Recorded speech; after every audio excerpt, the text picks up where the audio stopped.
All right, are we working? We're working. Yes, technology works. Everybody should realize what a miracle that is in this room, right? All right, so it's cool to have you all here. You all know it's date and time. React is next month. The cool stuff's next month.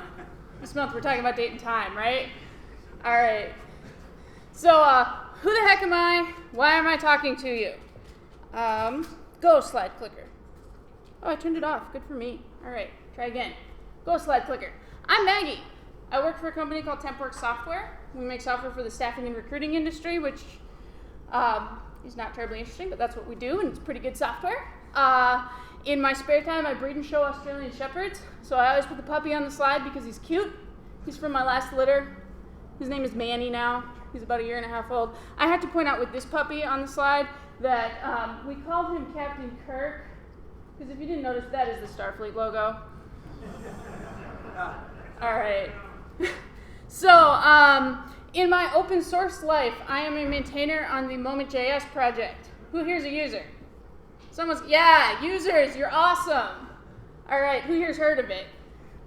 Okay, cool. So, what Moment.js is date and time handling in JavaScript.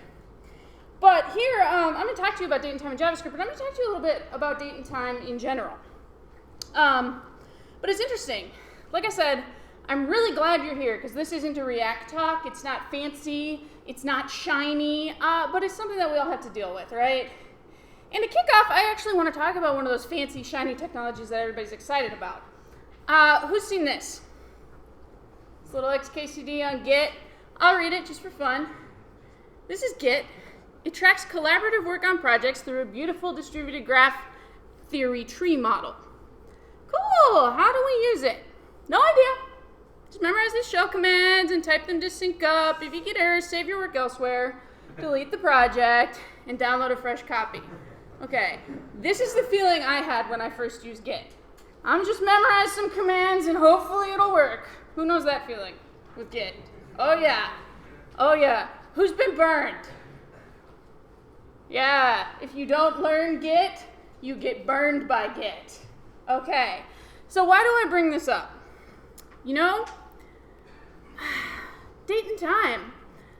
I feel like when we deal with date and time, as software developers, we get this nice parallel with Git. Like Git, date and time is actually pretty complicated. When you start dealing with multiple time zones, when you start dealing with daylight saving time, date and time is pretty complicated, and so we avoid learning it. We're like, what are the 2 things that I need to know to make my application work, and how do I get away from this date and time? Because it's not adding business value, and I don't want to deal with it. Has anybody been in that position with the date and time problem? Yeah, okay. So we avoid learning it, but here's a trick with date and time. You know, like Git, if you sit down and you learn it, it does make sense. Promise. From me to you, it makes sense. And believe it or not, if you learn it, if you're a nerd like me, it can actually be pretty darn fun. You just got to put yourself in the mindset where you're okay with that, right? So, what's the best advice I can give to you? You have to handle date and time in your software. What's the best advice that I can give to you? There are lots of things that I could say, but the best advice that I can give to you is that it's 5 o'clock somewhere. Okay, so what am I getting at when I say it's 5 o'clock somewhere? What does that got to do with date and time? When we say that, we might be saying it's 11 a.m., my workday already sucks, and I just want a drink, but I can't have one. We might be saying that. But we might actually be saying something really important about the fundamental nature of date and time. Everybody in this room can in fact agree that now is now, right? We all know that now is now, and people in Africa, people in Europe, all agree that now is now. But how we perceive now is completely different. For us, now might be 11 o'clock on Tuesday, our boss is yelling at us and we just need a drink, but we can't have one. But for someone in Asia, it's like way past drink time. You can do it. We all perceive it differently. And that's fundamentally the problem that you have with date and time in programming, right? Everybody thinks the same now is a different time. sucks. So, how do we handle this in our software? Well, for starters, we have to get ourselves in the right mindset. We have to think about date and time in the right way.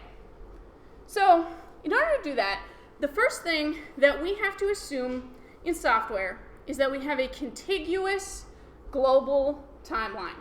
What that means is that time is always moving forward. It does not have gaps. It does not stop. It does not double back on itself. We can contiguously move along a global timeline. And more importantly, we can identify a point on that global timeline. This point is 5. We can give it a number and reference that point on that global timeline. It means the same thing to everyone in the world. We would call that a point in absolute time. And making these assumptions is what makes programming with date and time possible. So, how do we do this? How do we define our global timeline? How do we use it? Well, for that, thankfully, some people came up with coordinated universal time. It's the best. But what is it? So the first thing I'll say is that coordinated universal time, or UTC, is in and of itself a perspective, right? We have this global timeline, and UTC is a perspective of it. It is not the global timeline. If I got rid of the concept of UTC, time would not stop, or so I hope, right? So it's a perspective of the global timeline, and it allows us to keep track of those points in absolute time. It allows us to put an identifier on a point in absolute time, which is great. So, as a little background, UTC is the primary standard by which the world regulates clocks. And when your clock is syncing up to the network, ultimately what's going on is that some scientists are defining UTC. It's defined precisely by the scientific community, and it includes leap seconds. Now, what does this mean? It's a little bit of a weird thing to say. Everybody here is aware that the Earth rotates around the sun and it rotates in place. Everybody's clear on that from middle school science or earlier, hopefully? All right, so when we talk about time, we actually have to keep ourselves in sync with astrological time, right? Like what we're really defining it by is the rotation of the Earth around the sun. And scientists make sure that UTC is in line with astrological time. Interestingly, the rotation of the Earth is slowing. That's where you get leap seconds from. If you've ever wondered what a leap second was, it's them having to throw some extra time in there to get us back in line with astrological time.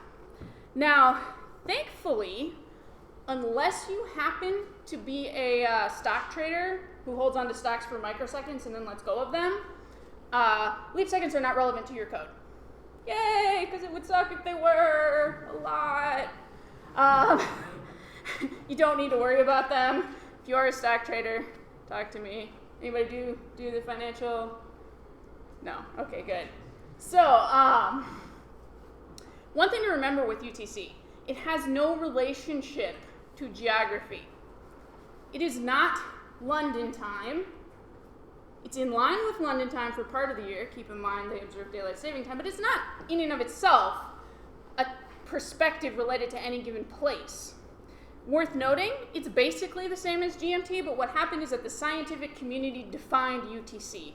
And at that point, GMT sort of became a legacy designation. You can use either one.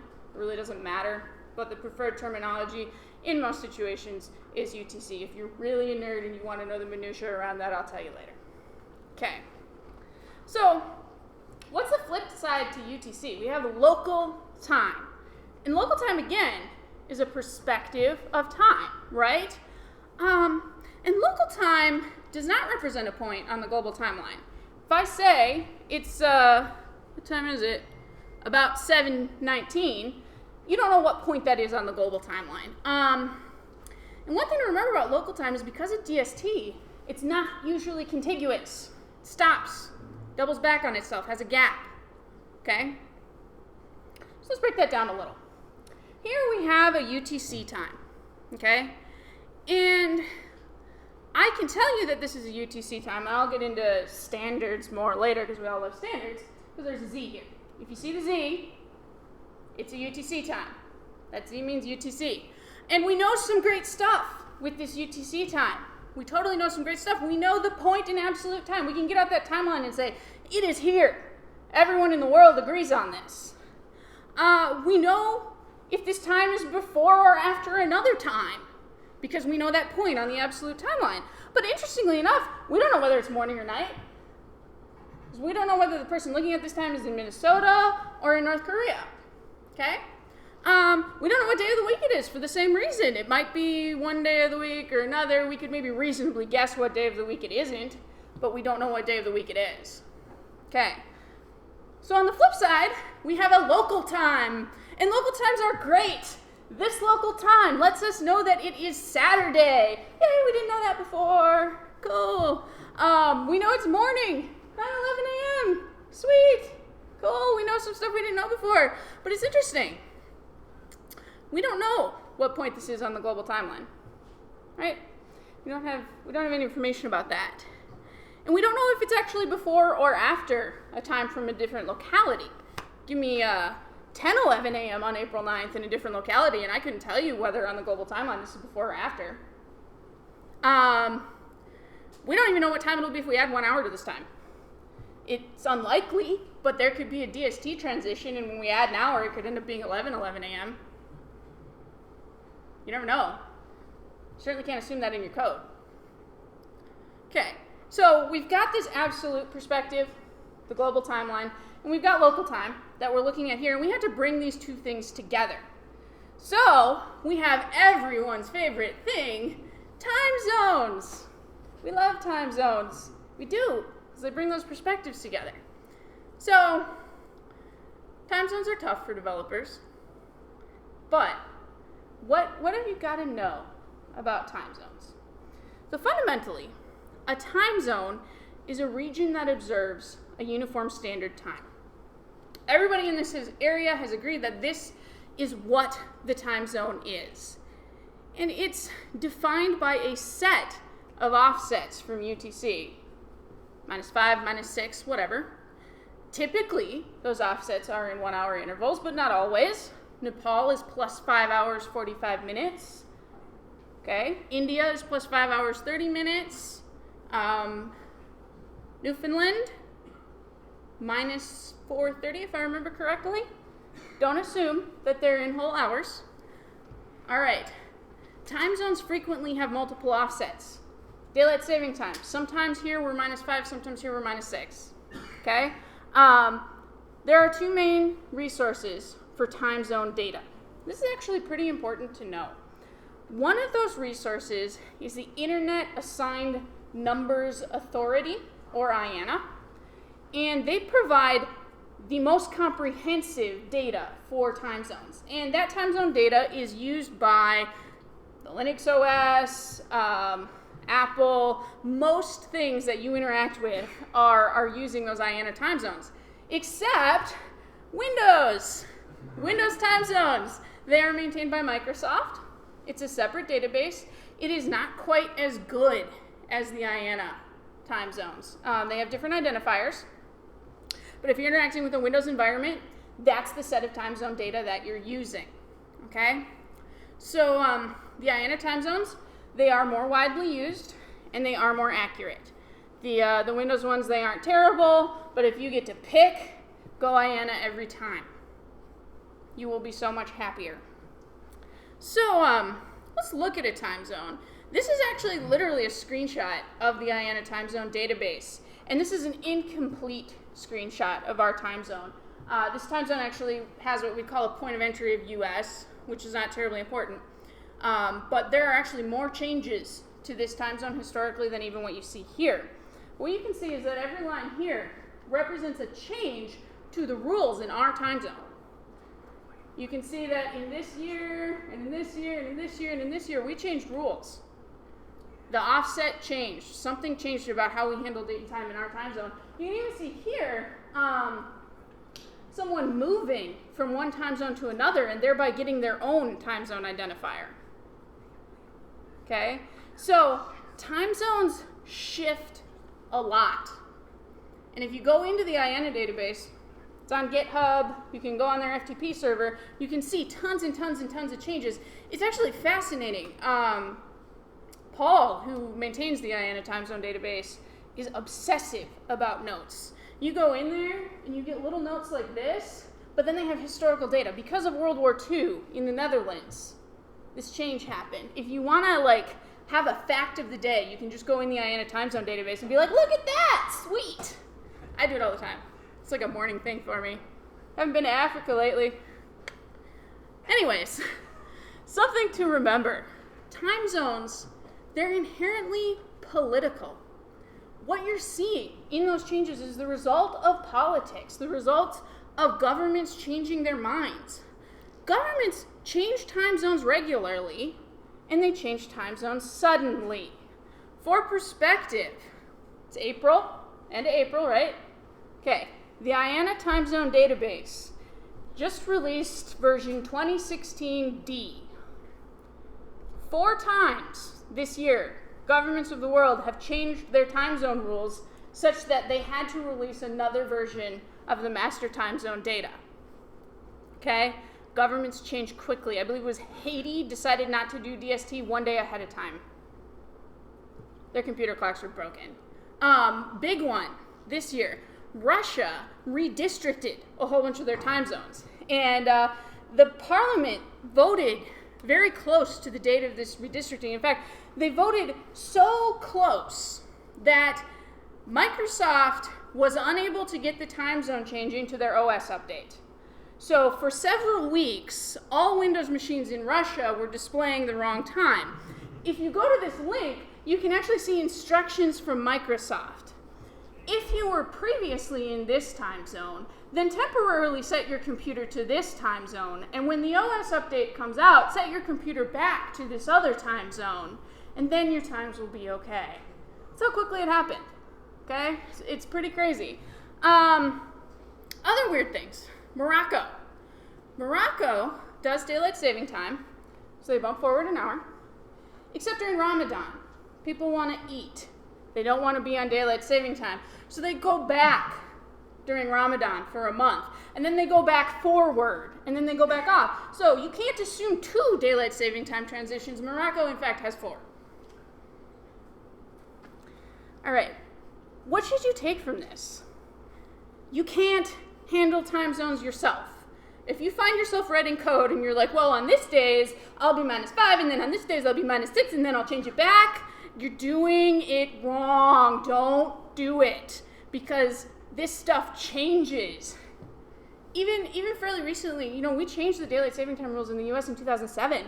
I believe Indiana went on to daylight saving time in, was it 2009, 2010? Sorry for not knowing the exact year. But we changed even in the US. So you gotta be careful.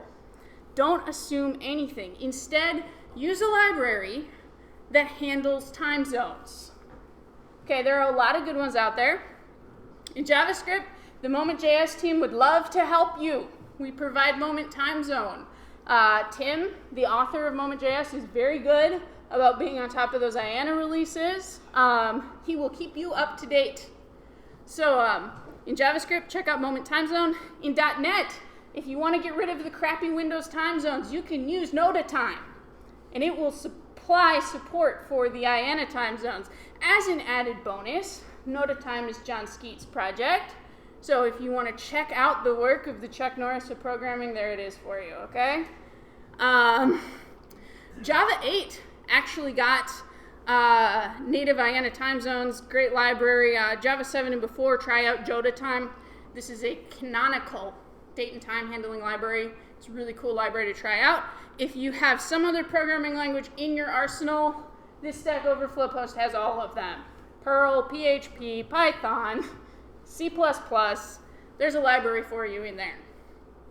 So last thing I want to emphasize about time zones. This is my friend Matt, and he's wearing a shirt that he had custom made, and it says time zone does not equal offset.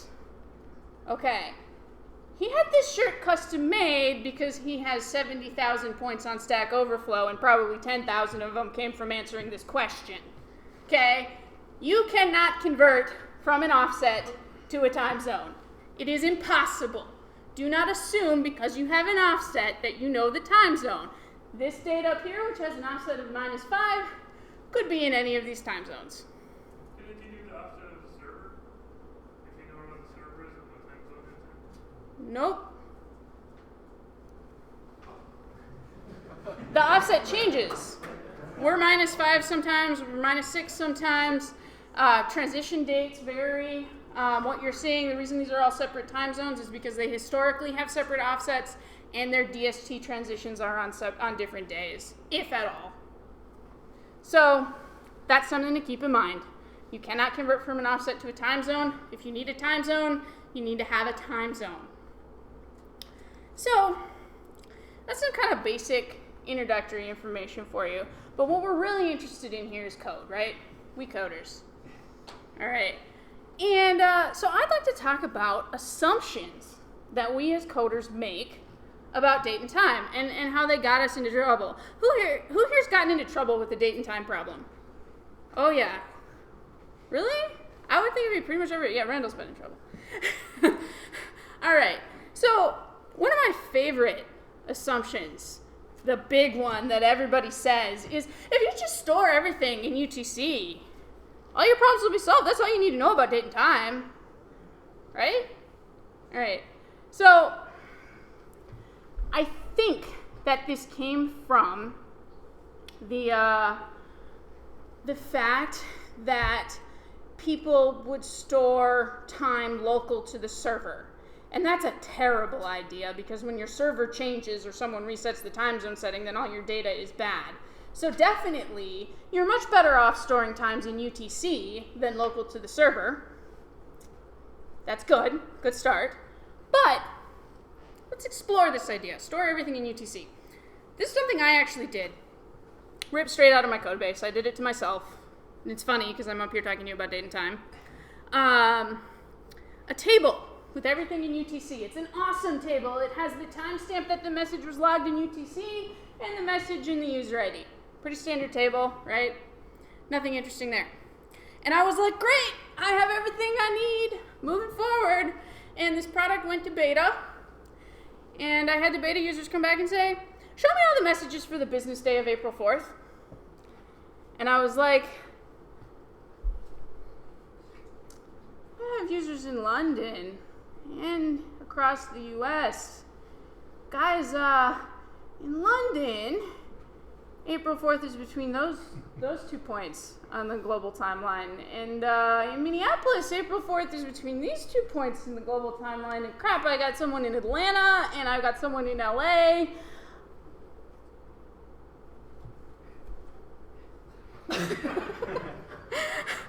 And so I had to go back to the business and say, give me a month, and I can't do it historically, but I'll get it for you. What did I miss here? I missed all of the perspectives that I needed. When you're storing a date, consider what perspectives you need to know. The obvious one, absolute time. We started in UTC. We got that perspective.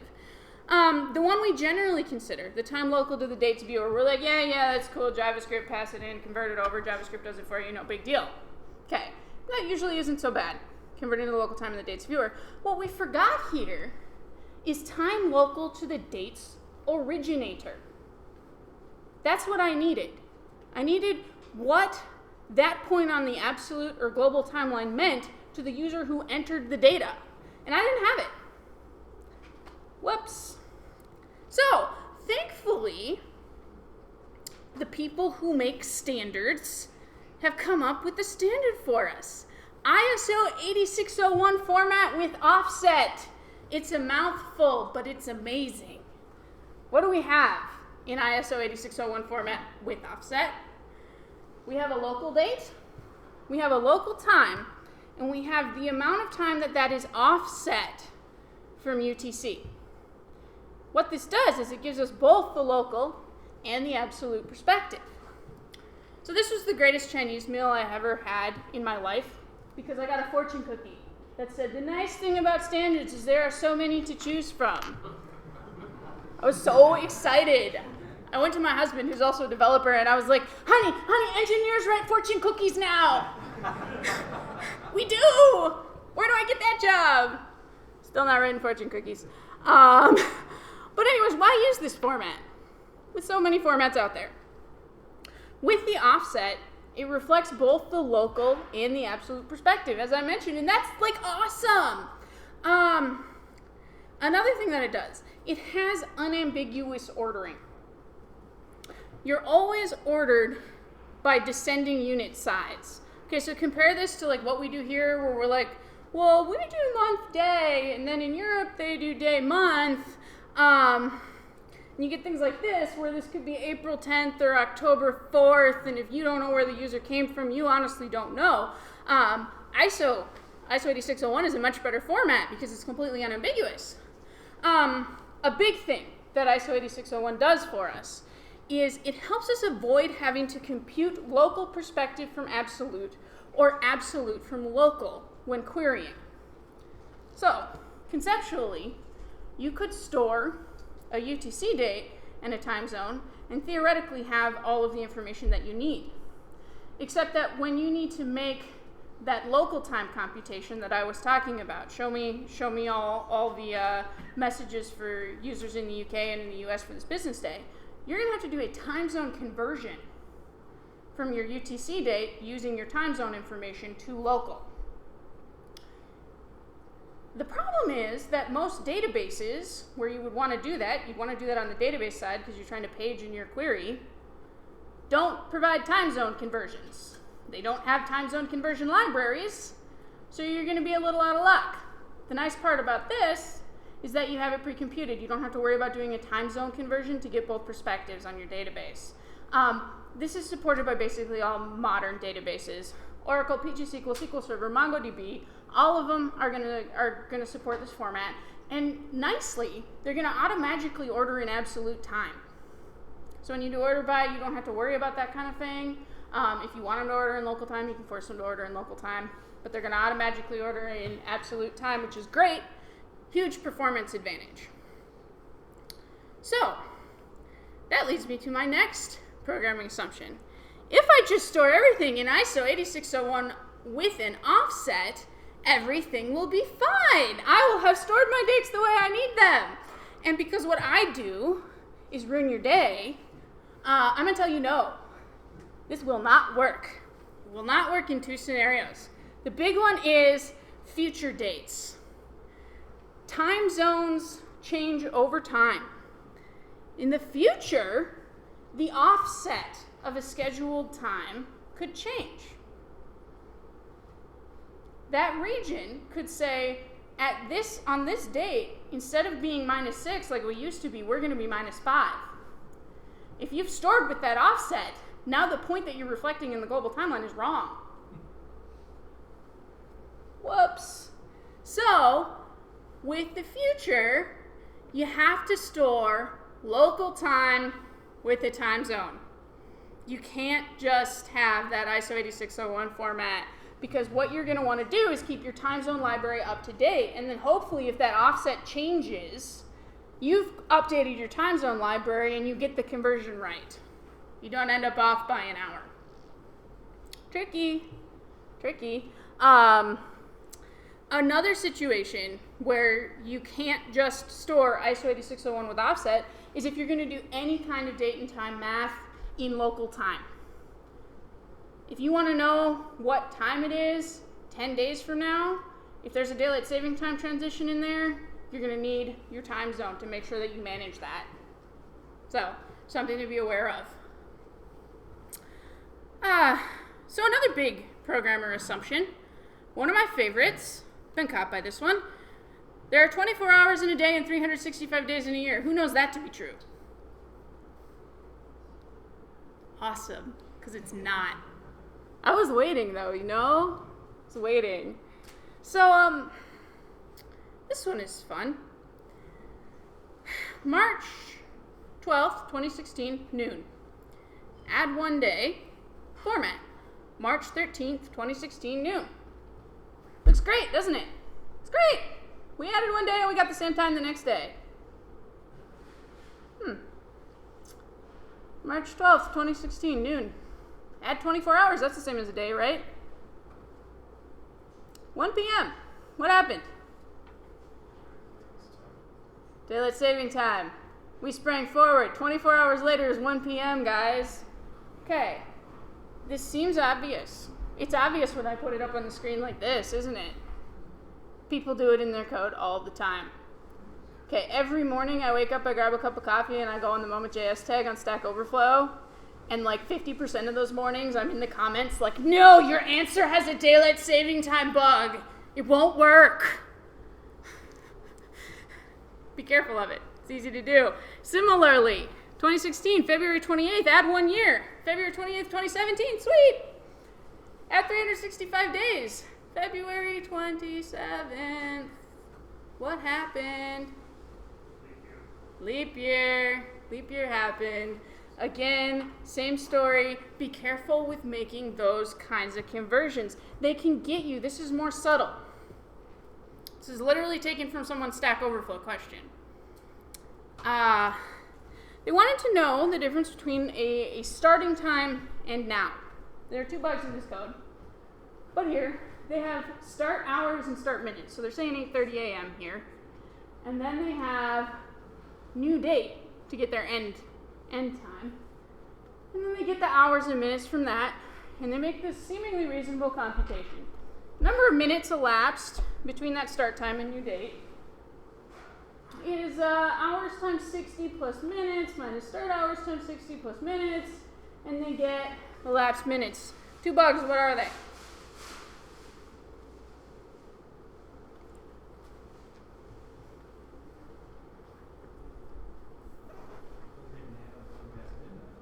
Doesn't have a going past midnight. That's the more obvious bug. Awesome. It will totally crash and burn on you. And the date returns local time. Okay, there you're getting to the other bug. Okay. What if start hours was 1 and start minutes was 0 and today happened to be March 13th, 2016? You off by an hour because of daylight saving time. Because date returns local. Okay? You got to be careful of these things. They will get you. You will think that you're totally fine. And then you will end up in this situation. So, what this really leads us to is this bigger assumption that people make. What you're seeing here is the assumption that time and date math work the same way. And you think, yeah, date and time, it's the same thing. Of course it works the same way, but it doesn't. So let's look at this. 2016, 1-1, add 1.5 hours. And I get January 1st, 2016 at 1:30 a.m. And that's great, right? That's what we wanted. Sweet. All right. So if I can add 1.5 hours, I can add 1.5 days, right? I can totally do that. And what do I get here? 2016 1-1, add 1.5 days, format, January 3rd. Now I'm putting an issue on Maggie's GitHub, aren't I? All right, so what's going on here is that it is not possible to add partial days. This is because days can be anywhere between 23 and 25 hours long. We don't know. You want to add 1.5 days. Is your half day the 23-hour day, or is your half day the 24-hour day, or like how does this work? We can't do it. And so what's going on here is that we call good old math.round on your input value, and we make the best of it. Okay? It's that or we throw an ugly error up for you. Okay? Because we can't do this. Time math versus date math. Time math refers to operations involving hours and less. Hours, minutes, seconds, milliseconds. And it works by just moving along that global timeline. We move along that global timeline, we convert back, we're good.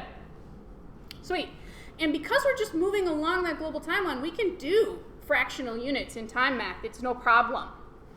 Because we don't have a consideration of a varied unit length. But days and greater, all of these units vary. They are not a fixed length. And because of that, we can't subdivide them. When we do date math, we're moving places on the calendar. Think of it as like you put your finger on the calendar and you go 2 days over, 1, 2. You can't go like half the day on the boxes. You can't go half a month on the boxes. It doesn't make sense. We can only work in whole numbers. You can't convert date math to time math. That's what's happening when you say 1 day, 24 hours. You're trying to convert date math to time math, and fundamentally, you're trying to do an operation that cannot be done. So don't try to do it. And like I said, you cannot use fractional units because the units are a variable size, and we don't know whether your half day was the 23-hour day or the 24-hour day or the 25-hour day. We can't help you. So, more fun. Another assumption. All dates and times exist once in all time zones. Cool, that would be reasonable, wouldn't it? All right, who knows what this code is going to output? We got Moment.js users. What is this code going to output? I have screwed you up. It's awesome. All right, what you're going to get is October 16th, 2016 at 1 a.m. Who knows why?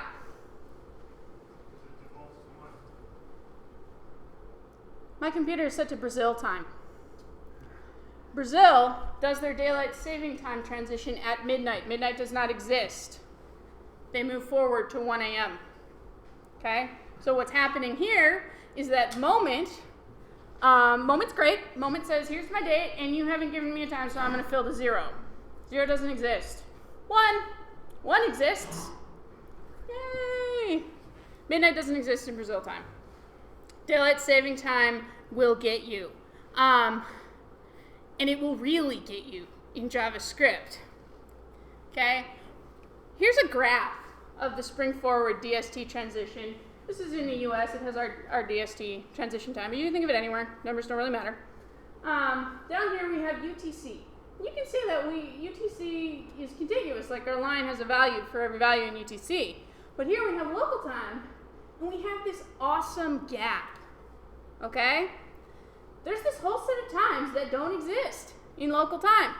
Okay, sweet.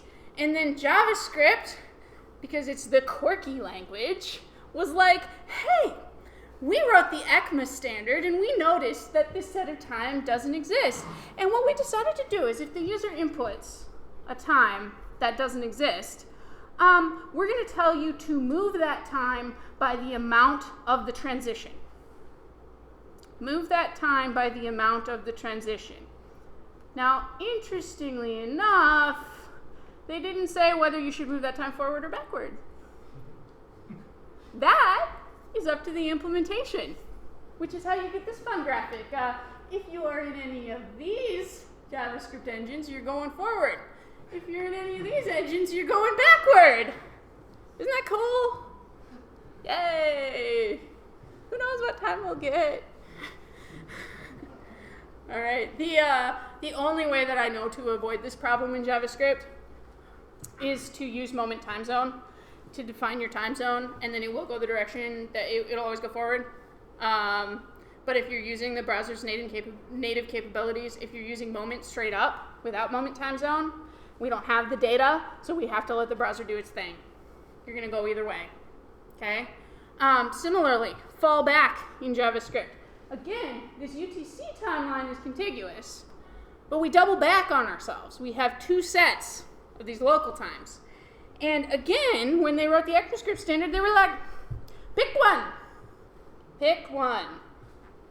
So, if you're in any of these browsers, you're going to get the first point on the global timeline. And if you're in these browsers, you're going to get the second point on the global timeline. Who knows what you're going to get?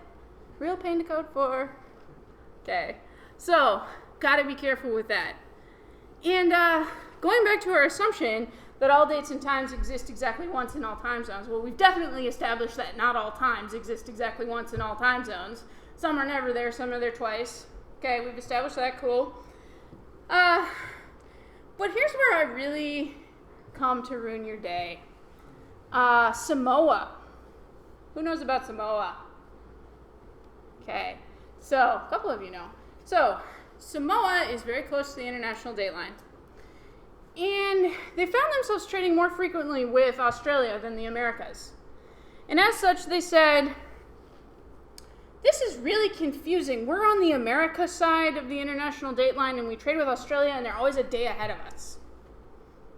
That's really a pain because you're like, what day is it when you're talking to them on the phone? So that's cool. We're a government, and governments, what we do is we solve problems, right?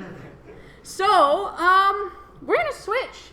We're going to switch from -10 to +14. Then we'll be in line with Australia. Problem solved. So they did that, and they went directly from January 29th, 2011 at -10, or sorry, December 29th, 2011 at -10 to December 31st at +14. There is no December 30th in Samoa. December 30th, 2011. So, if your software is running in Samoa and you happen to want to set to December 30th, 2011, notice that they don't have it. Just saying. Okay, so for the JavaScript meetup, my favorite assumption, who here has assumed that date in JavaScript works? Seems like a reasonable assumption, right? Yeah, they made a programming language and they put date in it, and like, they're the people who make the programming languages. They probably made something that worked, right?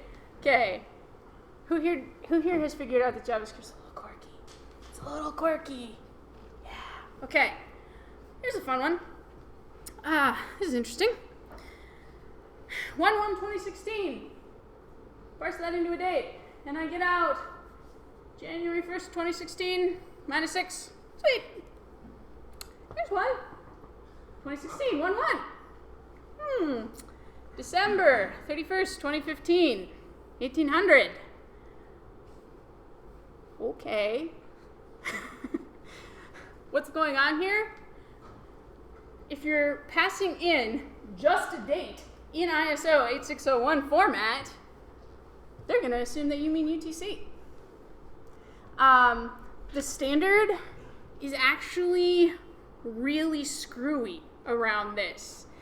With ES5, it said that if a date was in ISO 8601 format, so the format that we saw, and it didn't have that offset designator, assume that it's a UTC timestamp, which is interesting because the ISO 8601 standard says that absent an offset, the date should be interpreted as local time.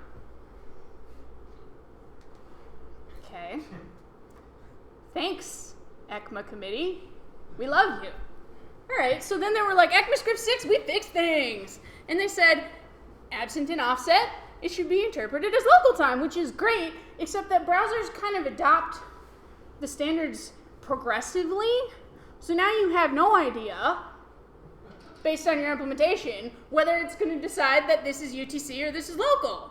You have no idea. And then the awesome thing was, this is the one that just killed me, they noticed that a lot of the browsers, if you had a date and a time, that they were going to interpret that as local. But if you only had a date, all of the browsers would still interpret it as UTC. And so then with the draft standard, the one that hasn't been finalized yet, a couple months ago, they merged a change that says, if you have an ISO 8601 date only, interpret it as UTC, but if you have an ISO 8601 date and time, interpret that as local. They just wrote the bug into the standard. So, non-JavaScript date issues. We talked about DST transitions can go both directions. Months index from 0. Has that gotten anybody in the room before? Months index from 0. Yay! Everybody would think that. Everybody. There's no support for time zones other than the user's local time zone and UTC. There's no way when you're sitting on a machine that's running here in America, Chicago, to say, give me a date in America, Los Angeles. Cannot be done. You cannot structure the date object to do that for you in any way. Okay? Older browsers, there was this awesome thing that they wrote into the ES5 standard, which thank God they got rid of, that said, don't bother with previous daylight saving time rules. Just assume the current daylight saving time rules for all past times. So like every date before 2007 is wrong in old browsers because they're assuming the current DST rules instead of the previous DST rules. Whoops. Clean that up in ES6, thankfully, and that part of the spec is not broken. Parsing. I literally had 2 slides of ways in which parsing goes south on you, And then I was like, you know what? Nobody cares. It's broken. You cannot use it. It is not usable. I'm gonna be that blunt about it. You can't parse a date in JavaScript and end up in any way with your expected result. You may get something close. You may get close on your machine. And then when you go to a different browser, God knows when you go to a different country, you're going to get something different. It will not be what you expected. So if you really want to know like the nitty-gritty details, this blog post will go through like everything. Okay. So that brings me to, I mentioned at the beginning of this talk that I am a maintainer on the Moment.js library. And, you know, I have to say to be clear that I'm like a bug fix support person. I'm not the author. His name is Tim Wood. He's an awesome guy, brilliant. I'm not the lead maintainer. That's Iskrin. He's also an awesome guy, brilliant, but they're not me. But I would love to talk to you about our library anyways. Some stuff Moment.js can do for you. Parsing. This is a big one. We will consistently parse your dates according to your expectations. We even support over 100 languages. So if you have your month names or your weekday names in different languages, we can do that for you. We have thousands of options for parsable formats. And we can even, if you don't know what format you're going to get and it's going to be one of 5, we can do a heuristic and figure out which one you mean. So, some examples of Moment.js coming to the rescue on date parsing. Up here at the top, we have a ISO 8601 date absent and offset correctly being interpreted as local time. Yes. We have a European style date, day, month, year, correctly being interpreted as a European style date. If you were in a US browser, this would be impossible.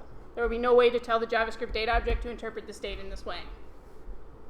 Right here, we can handle names. You got words in your date, we'd be happy to do that for you. If you got Spanish words in your date, we'd be happy to do that for you. We're just setting Spanish here. So, Moment.js can help you out if you are parsing dates. We will get you a consistent date parse. On the other side, formatting.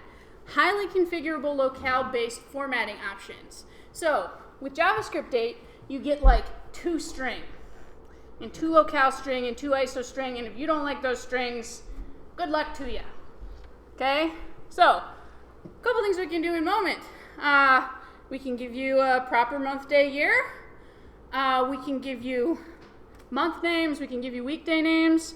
What's really cool about Moment, if you have an app that's running in multiple countries, where Moment can save your butt is right here, locale-specific formatting.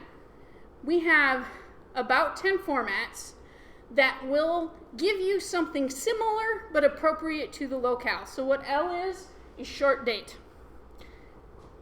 Up here, I have a default US culture. It's giving me short date as month, day, year. Change it to a GB culture. It's giving me short date as day, month, year. Cool. Okay? Long date. Again, got US going on. It's giving me April. Change it to Arabic. It's giving me an Arabic long date, but the format is similar. Okay? Over 100 languages, we'd be happy to help you out. Okay? Sane math. Who here's done date math with date? Who here liked it? Right. So we can add and subtract any unit. We can do start of, end of, we can do difference. If you want to subtract 5 days in JavaScript, there's no way to do that. What you actually do is you set the date, get the date minus 5 days. Intuitive. Moment, you subtract 5 days. Hey. Here's a more fun one. If you want to get the start of the week, I want to get the start of this week. I want to get Monday every time. This is what you would write with native JavaScript date to get the start of the week. Yay. Moment, start of week, year, quarter, day, hour, month, whatever you want. Okay.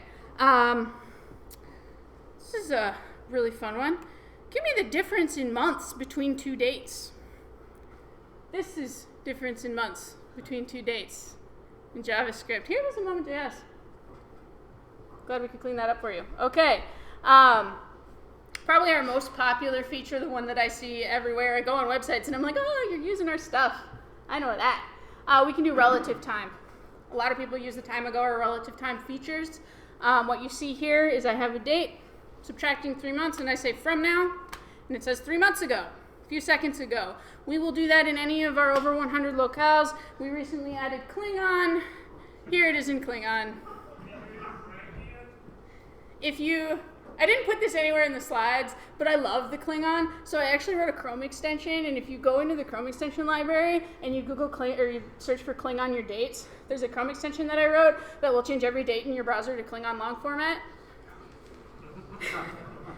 Use it. I would be so excited.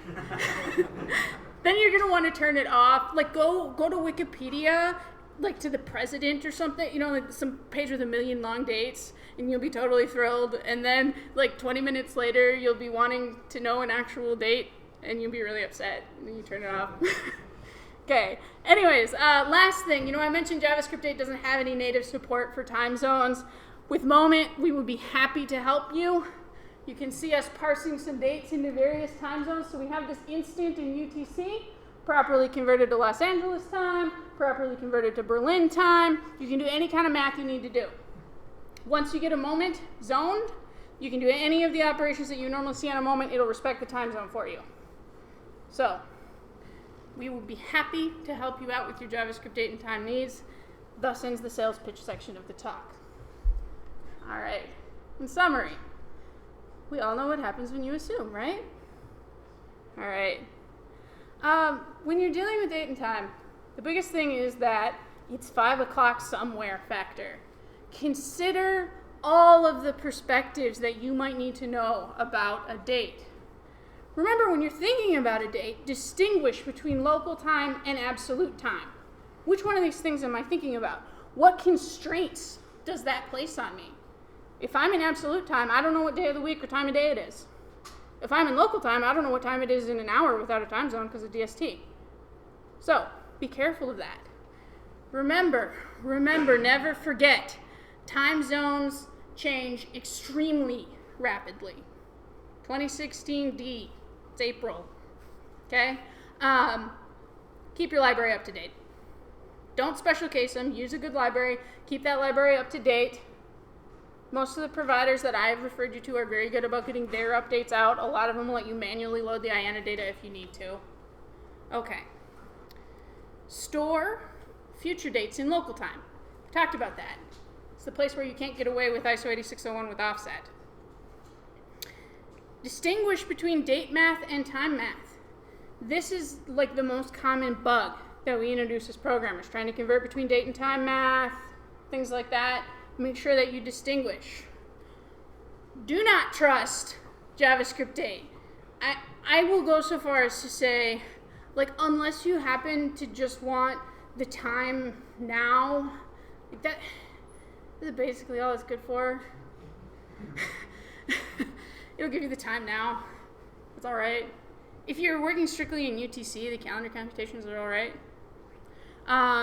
As such, use a quality library. I showed you Moment.js. I showed you quite a few other libraries that are out there that are good. I will say Moment.js is not your only choice for date and time in JavaScript. There's a library out there called JS Joda, which is a port of the Joda time library. They are brand spanking new. They have not V1'd yet, but the work that they're doing is very high quality and it's fascinating. They do not support time zones yet. But if you don't need time zones, I will straight out say that's a library worth checking out. Okay? And finally, make no assumptions. Don't assume that you can make a conversion. Don't assume that your code will work.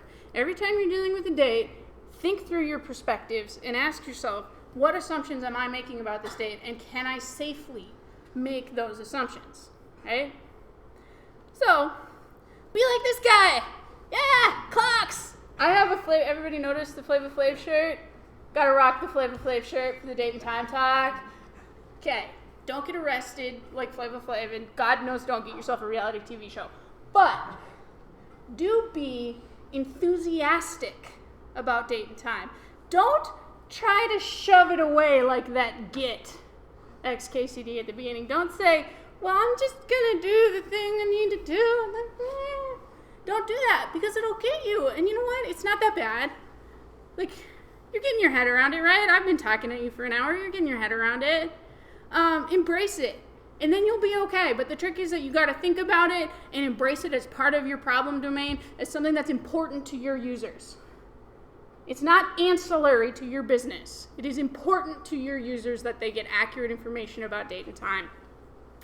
So, you heard me talk for an hour.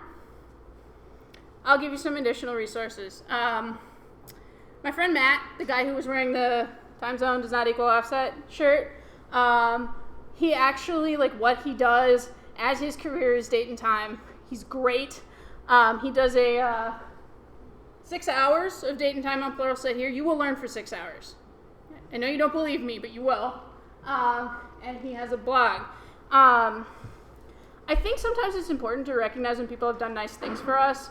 So I'll take a moment to say that Matt Johnson found me at a conference, decided that I needed something to do, got me on the Moment.js team, has given infinitely of his time to help me. So a personal thanks to Matt for that.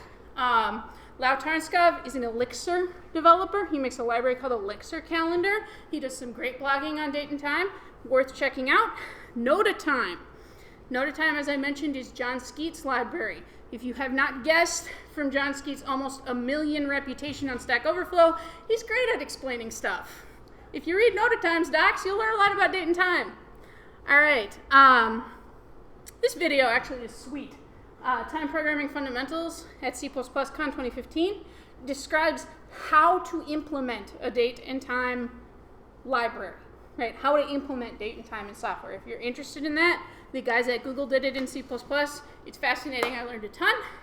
And of course, Moment.js here, we would be happy to have you. I would like to mention, if you are new to open source, if you have not done this before, if you are nervous because like the people on GitHub are mean sometimes, we would love to have you. Nobody there is mean. Nobody there is going to yell at you. We will give you a thorough code review. Nobody there is going to yell at you. Every one of the guys who works on that library is great and will be friendly to you and will be nice to you, so we would welcome your contribution. Don't be nervous. Try us out. All right?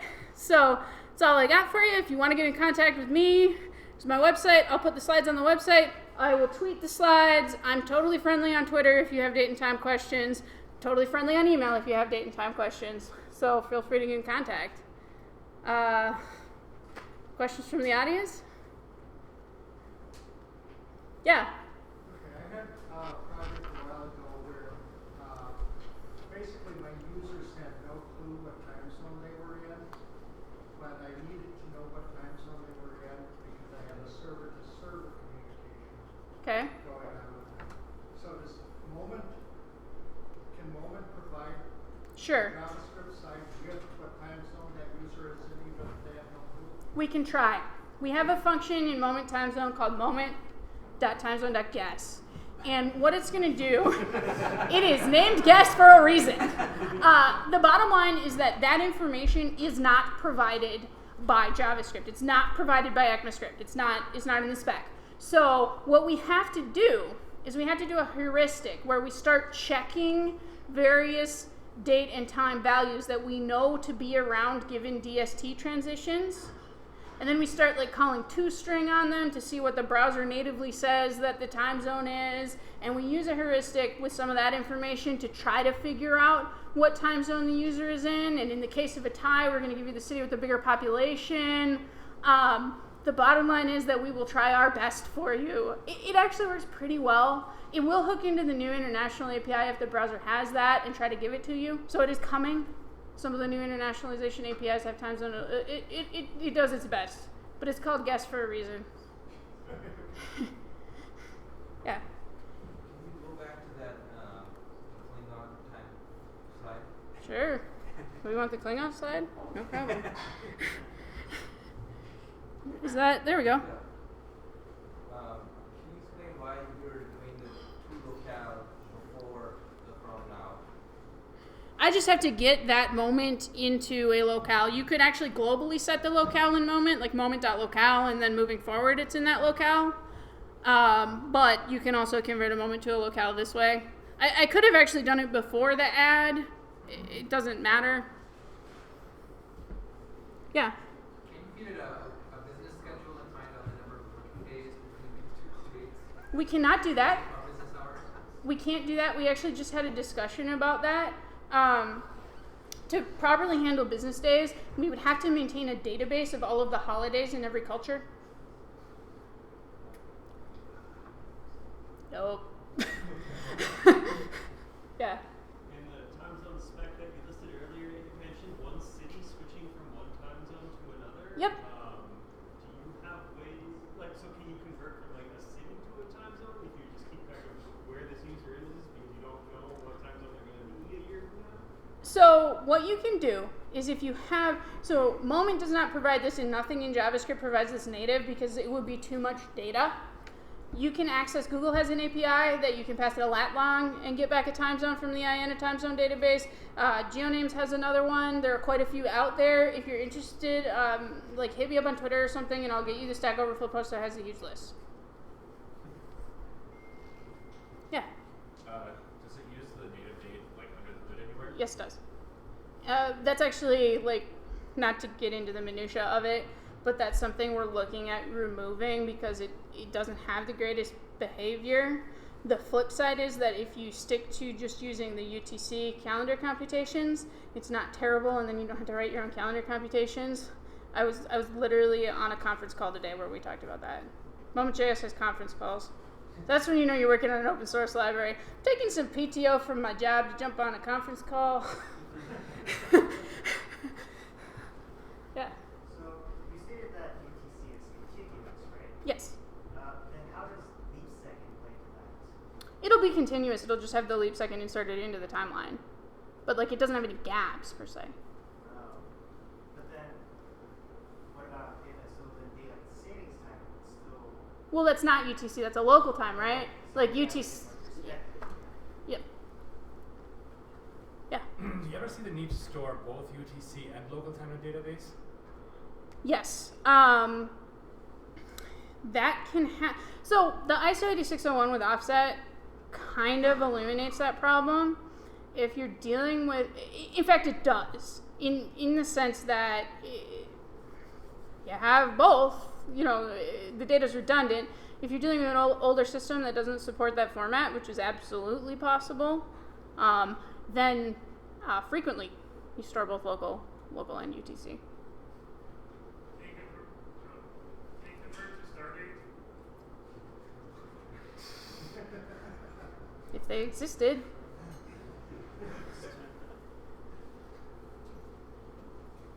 Yeah. So, what do you store in a database for times, like for a calendar? Because they're mostly all future dates, right?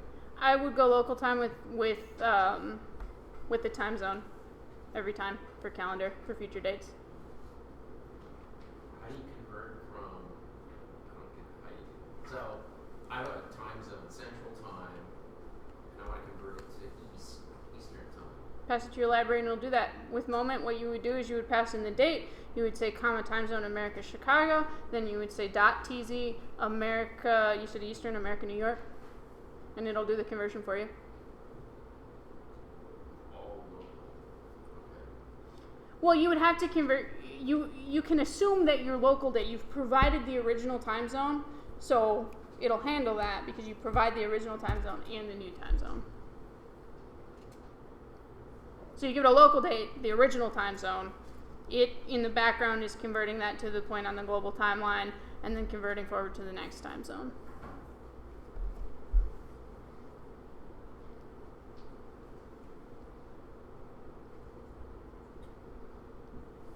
We good? Better. I like that comment.